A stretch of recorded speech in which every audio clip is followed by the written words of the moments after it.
ஒரு தலைமுறைக்கு இயேசுவை யாருன்னு காமிச்சுதான் ஆகணும். மூத்த ஊழியர்கள் வைத்து போன ஊழியத்தை செஞ்சுதான் ஆகணும். நவீன ஊழியக்காரங்க நாங்க வேற மாதிரி ப்ரோலாம் எங்களால ஆட முடியாது. சர்ச்சில் புகை போட்டு ஆட தெரியாது. 2 பொண்டாட்டியை வைக்க தெரியாது. செத்து போனாலும் சத்தியத்துல தான் நிக்க முடியும். செத்து போனாலும் சத்தியத்தை மட்டும் தான் பேச முடியும். நீ கூப்பிடாம போ, காணிக்கத்தானா போ, அழைச்ச ஏன் நீ காணிக்க தரடி, காக்கா பறந்து அப்பத்தை போட்டு போவோம். நீ காணிக்க தரடி, எங்க அப்பா வானத்துல இருந்து எங்களுக்கு மன்னாவை தருவார். காணிக்கைக்கு பின்னாடி வர்ற கூட்டம் இல்ல. ஜிபே நம்பர்னு போட்டு கேலண்டர் அடிச்சு ஓட்டுற கூட்டம் நாங்க கிடையாது.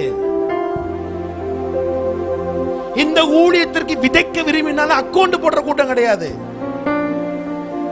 தேவனுடைய கண்ணீரை சுமக்கிற கூட்டம், தேவனுக்காக எதையாவது செய்யணும்னா வைராக்கியமா நிக்கிற ஒரு கூட்டம். விட மாட்டோம், நாங்க இனிமே விட மாட்டோம். இனி இயேசுவை யாருன்னு இந்த ஊருக்கு காமிக்க தான் போறோம். இயேசு யாருங்க திருநெல்வேலி பார்க்க தான் போகுது, தென்காசி பார்க்க தான் போகிறது. ஏய், அப்படி செத்து போனாலும் பரவாயில்லை, ஸ்தேவானை போல செத்து போனாலும் என்ன வரவேற்க கர்த்தர் எழுப்பி நிற்பார் என்பதில் எந்த ஒரு மாற்று கருத்தும் இல்லை.